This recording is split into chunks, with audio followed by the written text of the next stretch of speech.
All right, this is the last lesson in the manhood and masculinity series. We've gone through 12 lessons in the manhood and masculinity series. The reason that I did this series, and this is the third time I think I've gone through it. Second or third time, I can't remember. No, third. This is the third time I've gone through this series with Pine View Boys. Obviously not you guys, but you know, the Pine View Boys. The reason that I wanted to do this series was because there are things that when I was your age that I was taught. That I was taught how to be a man and how to enter my masculinity. There also were things that I wish I had been taught that I wasn't.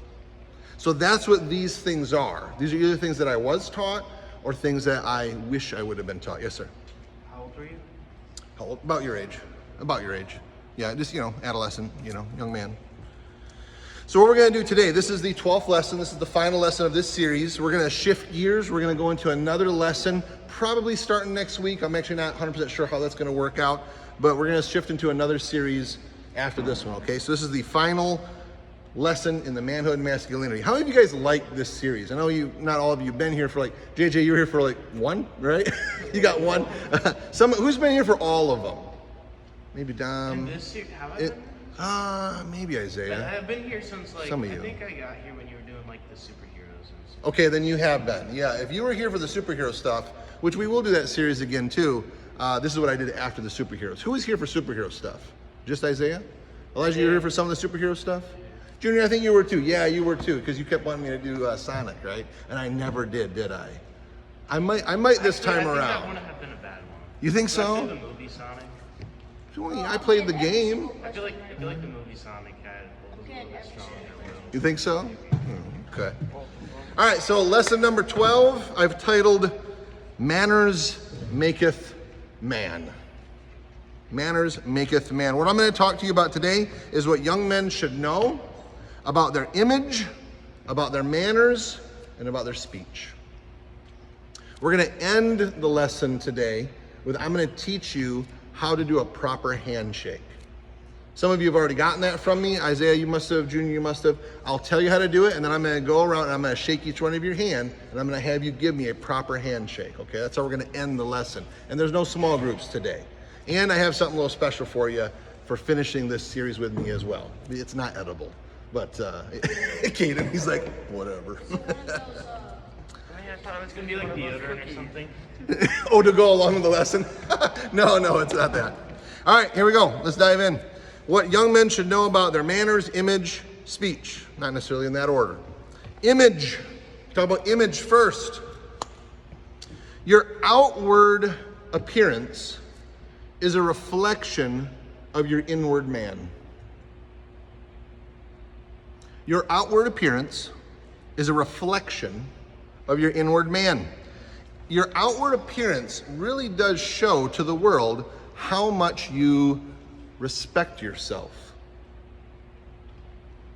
Therefore, self-care, your image, shows how not only you respect yourself, but also answers the question for those that observe you. It answers the question, how much will they care and respect other things or other people? The opposite would be true. If they don't respect themselves, I'm going to assume they're not going to respect other people or even me, or if I want to give you a job. If I was going to hire somebody for, I don't care what job it is, cleaning toilets, I don't care what it is, and they come looking like a slob to me, well, I'm going to assume in my brain that they're going to do a sloppy job. If you don't take care of yourself, why would I assume you take care of anything else or anyone else? It's a reflection of your inward man. Self-care includes a few things, just basic stuff. And some of you are good on this. Some of you are not.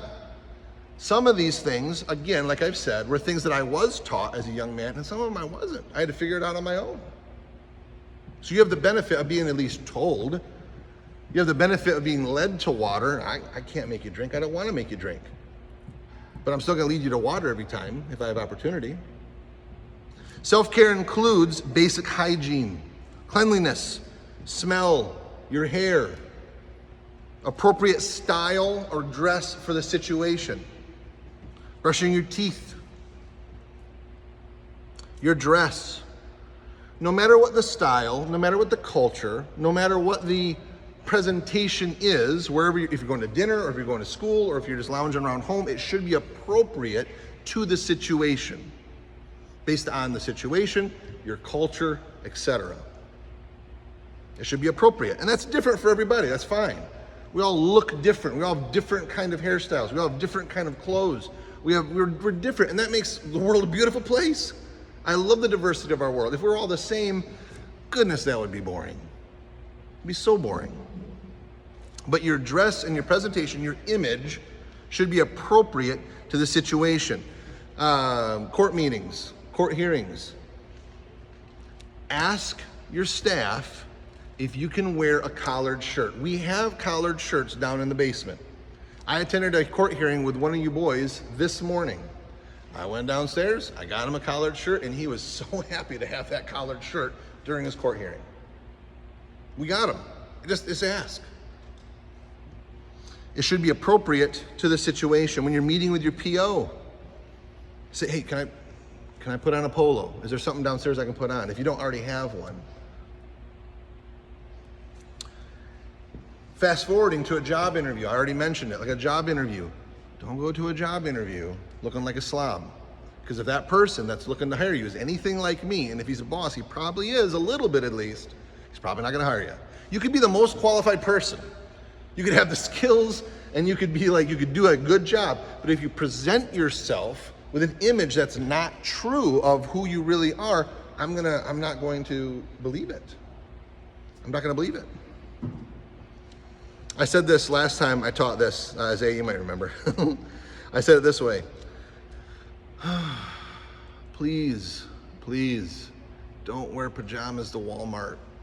Please don't wear pajamas to Walmart. I know it's just going to Walmart. I know that.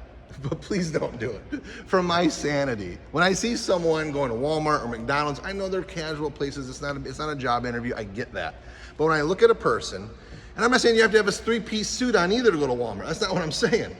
But how you dress and how you present yourself is a direct reflection of who you are inside. If you can't respect yourself, why would you respect anything else? Yes, Junior. They're gonna hate you for pajamas. I would never hate you, Junior. You probably dislike me for I would never dislike you, Junior. I think you're a cool guy. even if I put pajamas on And go to Walmart, I would still like you. I wouldn't hate you, but I'd be like, oh, Junior, no. And that's okay. Isaiah. I would argue against that just a little bit. Okay? Only because, like you're saying, not everyone who doesn't dress appropriately, it doesn't fit the job description, right? Sure. Some people just don't live the same way. And that's true. I get that. And are you doing any harm to yourself or anyone by wearing pajamas? You're really not. Why I say it that way, I say it specifically, but really what I'm getting at is an overall impression. That's what I'm getting at. Yeah, that's what I mean. Yes, sir? Well, the only time I ever wear pajamas to a restaurant if I'm going to a drive-thru. Okay. You sound like my daughter. She's like, if she wants to go out somewhere or me and take her to McDonald's or whatever, I'll basically say drive-thru or go inside. Definitely drive-thru, Dad. I'm not ready. I get that. And really what I mean by the Walmart thing, it's an overall impression. That's really what I'm getting at. Does it actually personally annoy me when I see people in pajamas in Walmart? Yeah, it does. But that's just me. Yes, sir. What do you think about a person when you see a person in pajamas at Walmart? To be honest, I think they're lazy. That's just where I'm at. And it's okay to be, is it a crime to be lazy? No. Am I lazy sometimes? Yeah. I guess sometimes, but not often. But Look, maybe they're in their lazy time of that day, sure, but Maybe they have a day off you can't work. judge a book by its cover. absolutely you can. I promise you can. No, but to be fair, say I saw that person at Walmart in pajamas. And then it just so happened, maybe I was interviewing them for a job later on and they were dressed appropriately for the interview. I wouldn't count Walmart against them, right? So yeah, I feel you. I get you. Okay. I say that to get your attention. That's why I say that. All right. Okay, very good. Number 1, image. It is important how you present yourselves because judges, POs, parents, whatever, if you're dressed appropriately for the situation, you're going to remove some barriers of them looking negatively on you. If you come and you're clean and your hair's done the way it's supposed to be done and you're dressed appropriately, they're gonna say, okay, he's growing up. He's moving in a situation, moving in a direction that says, I care about this thing enough to put on a nice shirt.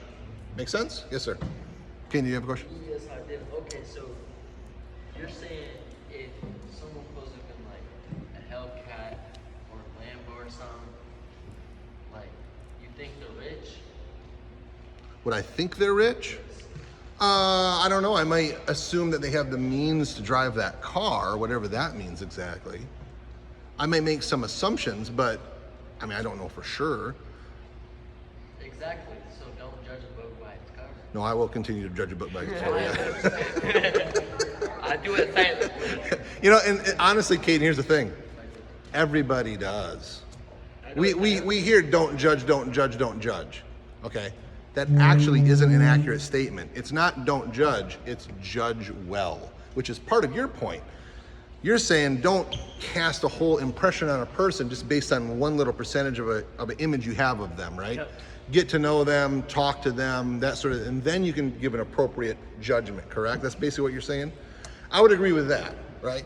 But at the same time, what I'm trying to say is we still will judge. We're human beings. So when someone walks into a room and they're either dressed a certain way, they smell a certain way, they look a certain way, you're gonna have one image in your brain, one perception of them, whether we like it or not. So if someone walks in the room and they stink, you don't know, they could have just gotten off of work, you don't know. Are you gonna think they're dirty? Depends on what At the time moment, of day. if they smell, Dirty right then. yeah. But am I, now if I see them 3 or 4, All the time, like they don't. I don't know. I guess it depends on more information. If I meet with someone 5, 6, 7, 8 times and they smell every time, well, obviously they're living in a certain way that makes them smell, right? Exactly, But not one time, right? If someone's wearing, go back to Walmart. We always get hung up on this Walmart thing. If someone's wearing pajamas at Walmart, I'm assuming it's not their first time. Is that fair? That's about right. Probably. You wear pajamas at Walmart? Caden, don't break my heart. Don't break my heart, Caden. I only do it to the driver. You know what? I'm just gonna do that just to show you, just to So- show you that so- every single book isn't always based on the cover. And I hear you. I do. I get it. I'll publish a book that literally has dinosaurs on it. And inside it'll be about, something like, different. Cats or something. I like that. So here's a point with you guys specifically, though. Do you guys think it's a good idea to wear a collared shirt during court hearings? Yeah. Okay. Okay. So now that almost proves my point a little bit. Why don't you wear pajamas to a court hearing? Why would you wear a collared shirt? Why? Why not? Because It's not appropriate. Huh? Okay. Okay. Is that appropriate? Because if you wear pajamas, the judge might think you're not you're not taking this seriously. Okay. But if you wear something like you're wearing, they might think, oh, he's taking it seriously. He's like what and whatnot. It might, whatever situation you're in, it might help you out just a little bit. Can you agree with that? Okay. I can agree with that. Well, I Okay. mean, That's what I'm saying. but There's Go ahead, Caden. Go ahead, Caden. okay, but like what Tyler was saying, it does one time I was getting out of lockup or whatever, and I had court, and I didn't have to, but I chose to wear something like you were kind of wearing a little bit, but Sure. not exactly like what you were wearing, Sure. and I got compliments the whole. Right on. I believe you. Yeah. It takes down barriers is what it does. Because especially a judge, what is a judge's job? It is to Oh. judge, right? What do you say, Nick? Oh. To help? Well, I mean help, but they're called a judge because they're judging, right? And so we're called not to not judge, but we're called to judge well. And wearing a collared shirt, for example, at a court hearing, it breaks down some barriers that says, okay, this guy's taking this seriously, or at least potentially might be taking this seriously. Make sense? If he's got pajamas on with a Mickey Mouse shirt on and his hair's all disheveled, as a judge, I'm gonna say, well, clearly he didn't care enough to take care of himself, so he obviously doesn't care about this court hearing. Yes, sir? What if you don't have any shirts like that or anything like You mean here specifically? Now it's kind of like, Oh. go to the court here and Like at home? so wear something Well, like I'm wearing. here, Yeah, like this is like what I would sure. So I would encourage you to change that. Honestly, collared shirts at Goodwill are $6 a piece. Take $20 and go to Goodwill and get 2 shirts and a pair of pants. I mean, it's not hard to do. I mean, that's all. And here we give them to you, right? So here we offer it. We got them in different sizes. But when you're on the outs and you're not with Pineview, take $20 and go to Walmart. Quite literally, it's not hard. Okay. Okay. Sake of time, let's keep moving. So we talked about image. It is important. Hygiene, how you present yourself, etc. We talked about why that's important, etc. I got you going with the Walmart thing, brought it back to court hearings, so I think we're on the same page with that. Speech. Let's talk about your speech for a minute. This again is what young men should know about their manners, image, and speech. Manners maketh man. Speech. I'm going to give you a couple quotes. You ready? Let your speech be better than silence, or be silent. Let your speech be better than silence, or be silent. The most dangerous men are those who are articulate. You know what articulate means? It means they can craft words together in a meaningful and powerful way. You're articulate. The most dangerous men are those who are articulate. They can express ideas through words clearly and effectively. If you can think, speak, and write well, nothing and no one can stop you. One more, then I'm going to ask you why. From the abundance of the heart, the mouth speaks. If you can think, if you can speak, if you can write well, nothing and no one can stop you. Let me ask you a question. Why? Why is that? I'll come back to that. I raised my hand. It's okay. If you're thinking, speaking, and writing, what are you dealing with? Don't overcomplicate it. You're dealing with what? Knowledge? That's too complicated. Say again?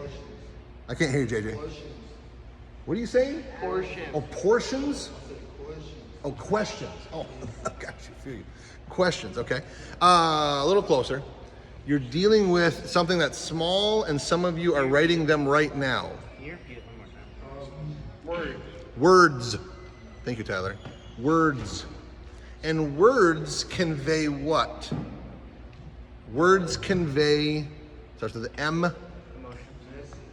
ends with ening. Meaning. Words are the most powerful arsenal you have because they convey meaning.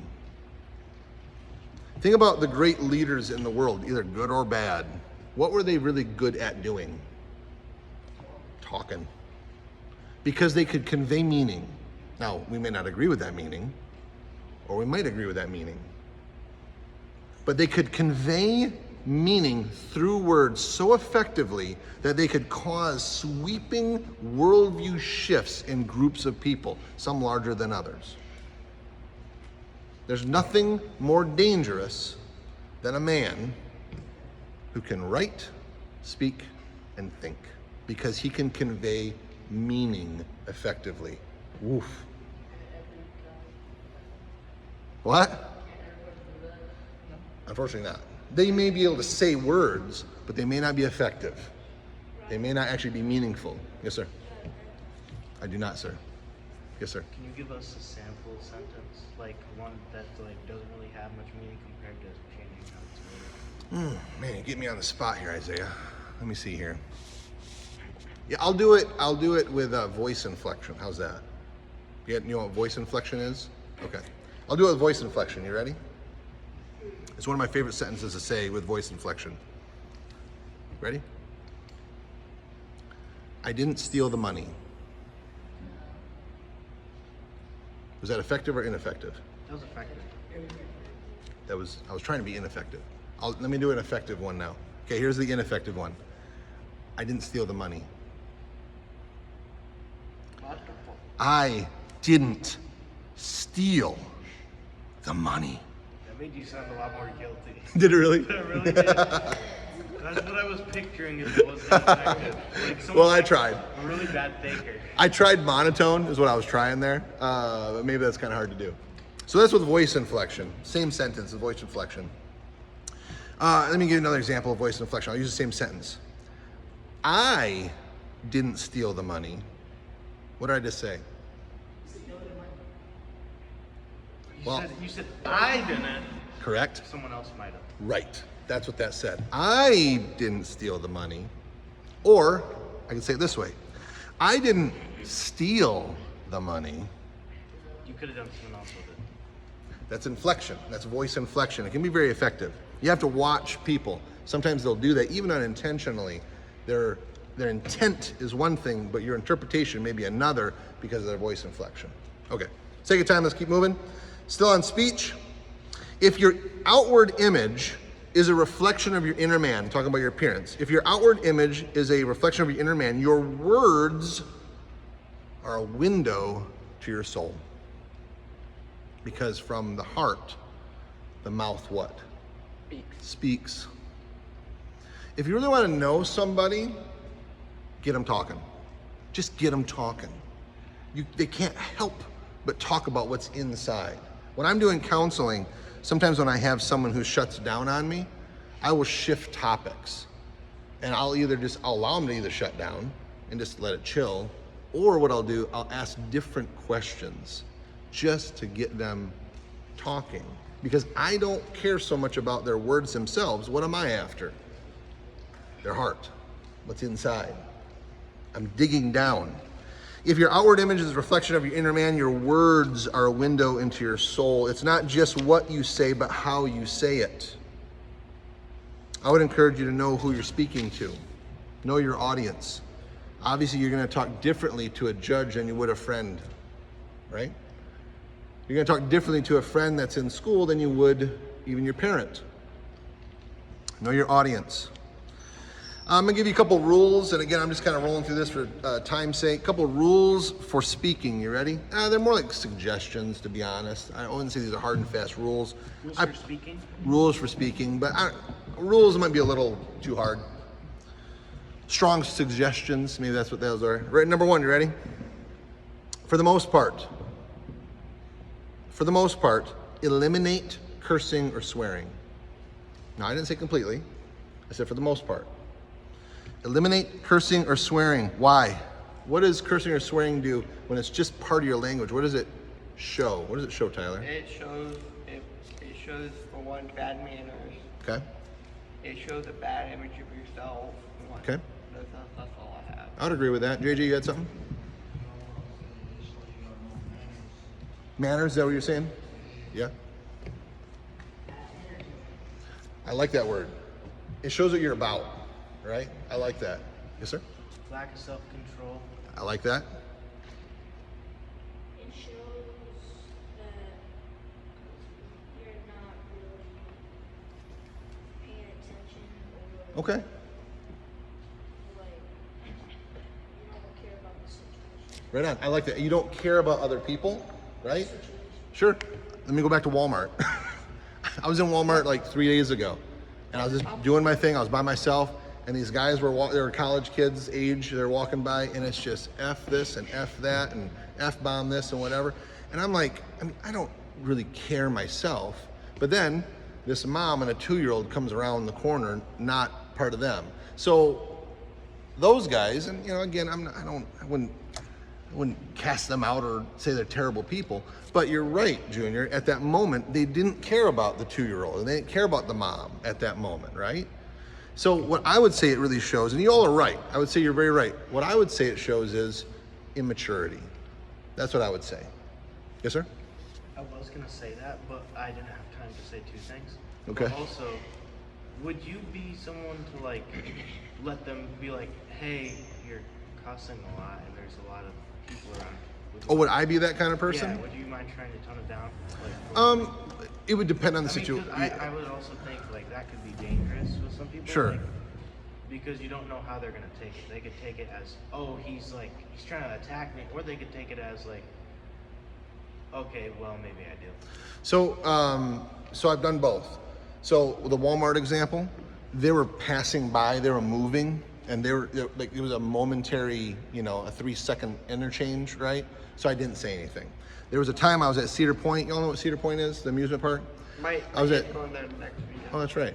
I was at Cedar Point, and sometimes those roller coaster lines are really long, and you pass by each other in the line that goes back and forth. Do you guys know what I'm talking about?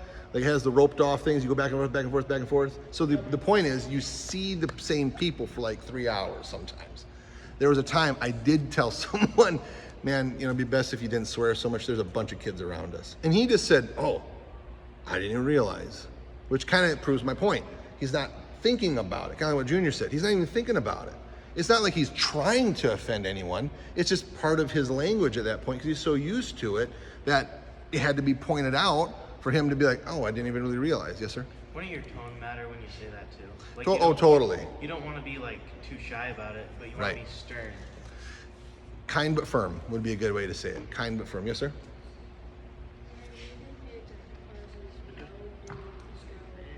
I can't hear you, Junior. Speak up. When you do pay attention prizes, I would do this way first, go down, and up. Is that what you'd like me to do? Okay, we'll see. We'll see. He's worried about the pay attention prizes. All right, so that was number one. These are strong suggestions, I would say, for speaking. Number one, for the most part, eliminate cursing and swearing. Number two, use fewer but more effective words. Use fewer but more effective words. This is a value issue.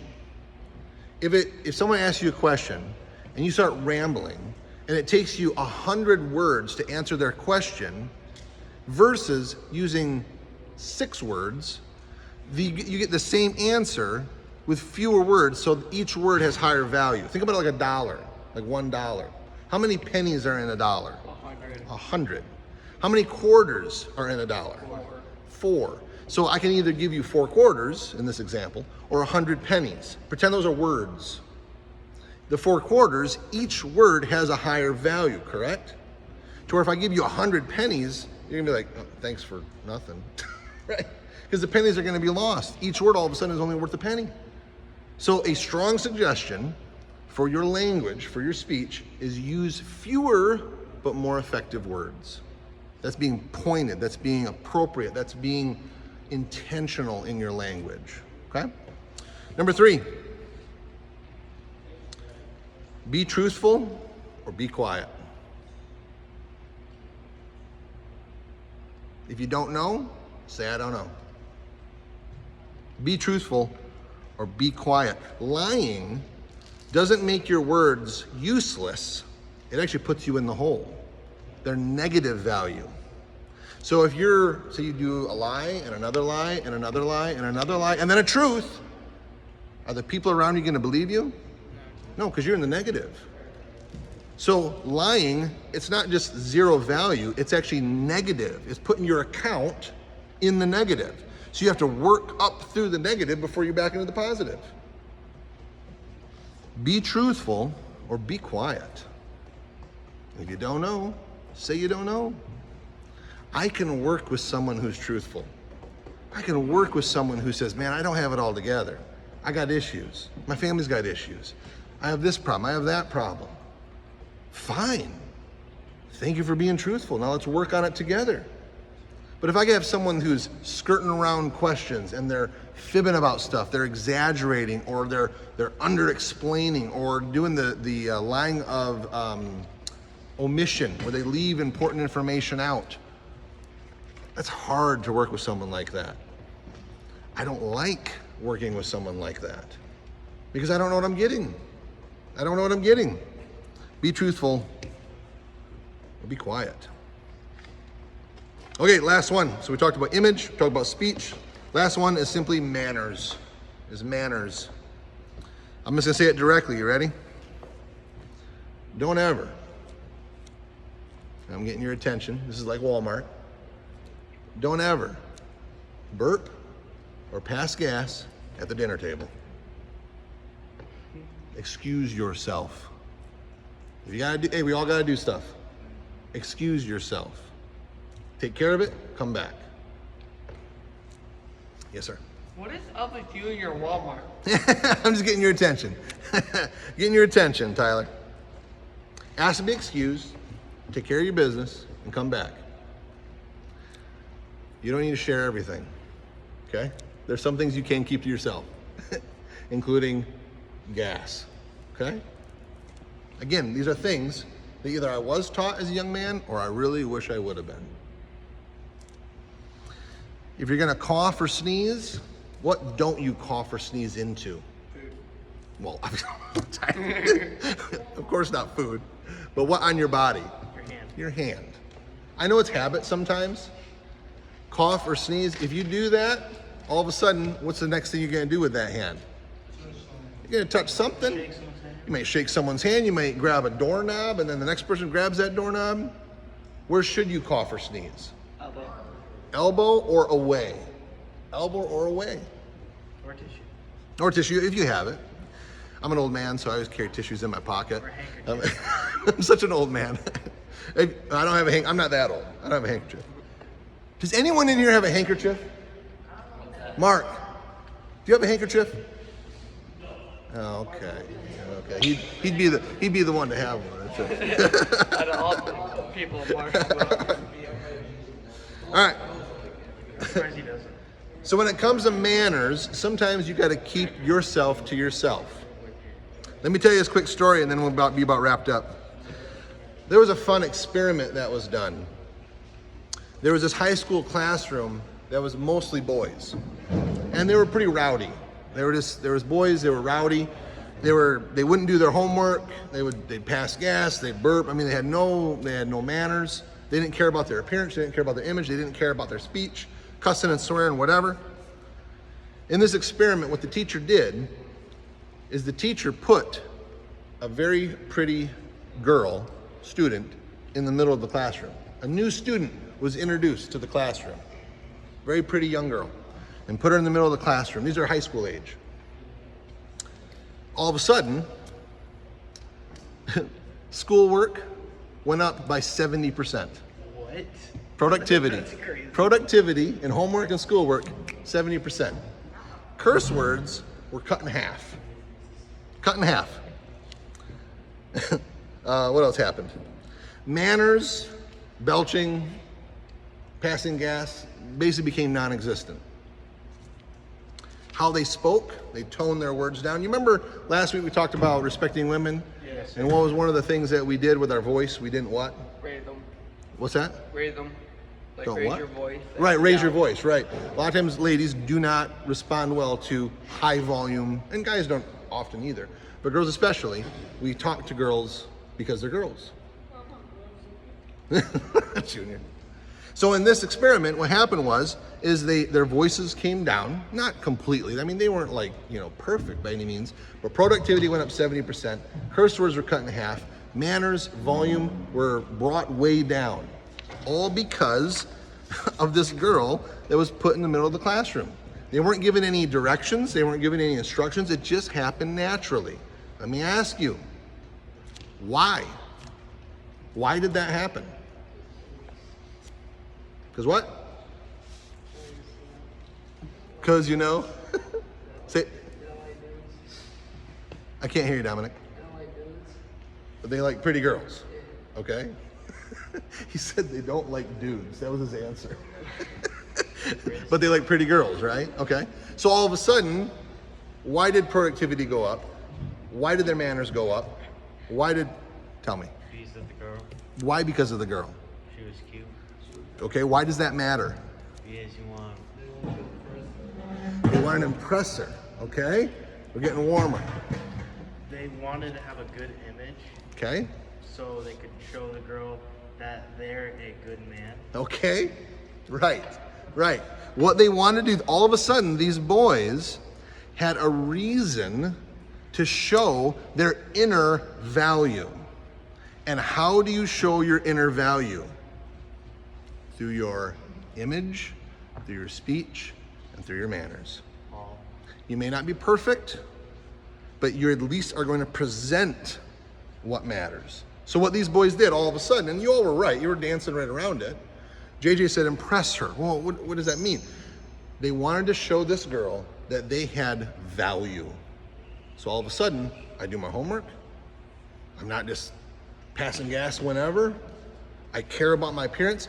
There was one point where one boy, a couple days in, he went up to the teacher and he said, he waited for everyone to leave. The girl left, all the other boys left, and he went up to the teacher and said, is there any way I can get a stick of deodorant? Because my family can't afford it. All because they put a pretty girl in the middle of the classroom. Isn't that wild? He wanted to show he was valuable. And he felt that how he smelled, how he looked, mattered. And it would show a bad impression if he didn't do those things. It's the same thing with the world in general, with your POs, with courts, with Pineview staff, even with each other. The more you present yourself through image, manners, and speech, the more you improve that, the more even your inner man will improve too. It's pretty amazing how that works. Yes, sir? This experiment kind of feels like a video. Oh, does it? The one video. Oh, with the boys that were, I think they were in Portugal, that were speaking, I think they were speaking Portuguese, I think. Yeah, kind of. Yeah, you're right. Yeah, kind of like that. Okay. All right, here's what I want to do. Thank you guys for that.